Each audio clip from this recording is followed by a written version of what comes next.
Let's attack the collapse a bit more this time. Funny, loyal, he's empowering. He's always fighting for the underdog. 3 words to describe John that come to mind straight away: loyal, passionate and committed. My first memory of meeting John was my first day of high school. A couple of guys jumped on the bus and I recognised one of them straight away as being the goalkeeper from Balgownie. And I knew who he was straight away because I knew he played for Tarrawanna and he was the goalkeeper. He had a massive big head of hair and you couldn't mistake Dave Curley. And I thought, wow, that's the goalkeeper from Balgownie, he's really good. I'm not going to make the school team now. And I didn't know anyone, so I was looking for friends. And just straight away, Dave and John were just friendly, really friendly, and really easy to be with and easy to be around. You know, being at school with those guys was fun. And that's what started it. And from then on, we just got closer and closer, particularly through soccer and then later on music. I'm from a Croatian background. Both of my parents were born in Europe, in Croatia, and immigrated to Australia. No disrespect to my family. I love my mum's rissoles and my grandma's baked dinner. But when I remember walking into John's house for the first time and the spices really jumped out at me, that I hadn't smelt things like that before. And then I remember trying her meatballs and her stuffed capsicum. And it was like nothing I'd ever tasted before. Yeah, I used to love going to Dave's house because he had a milkshake, a real milkshake maker, which was pretty cool, I thought. And his dad had an amazing train set. The train set was something out of this world, and I could just spend an hour in that room, that back shed, just looking at the train set. Like things that I wouldn't experience in my culture. Like none of my uncles or dad would have a train set.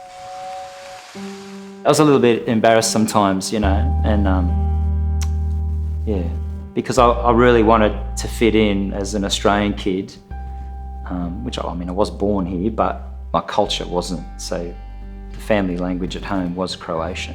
I never got called a wog that much, to be honest, because I had blonde hair and blue eyes.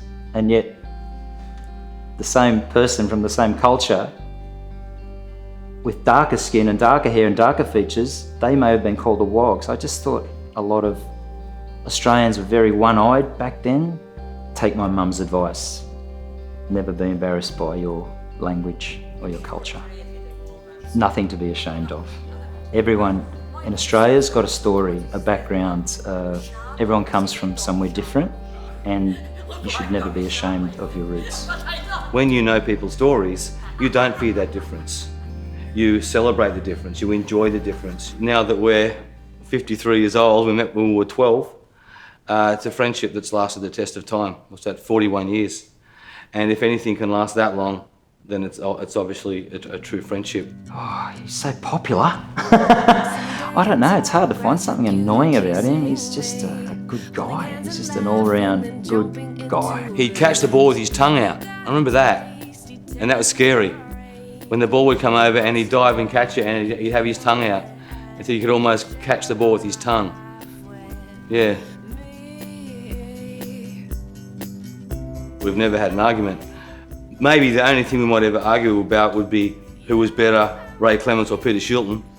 Soccer's just been my passion forever. And I think the thing I really love about it is that because it is so truly international, people from all over the world can express the way they play through that game.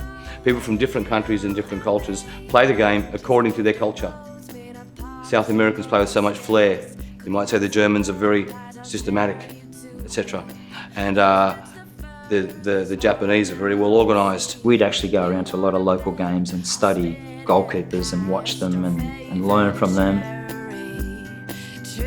Once you know the story, there is so much more about us that is the same than is different.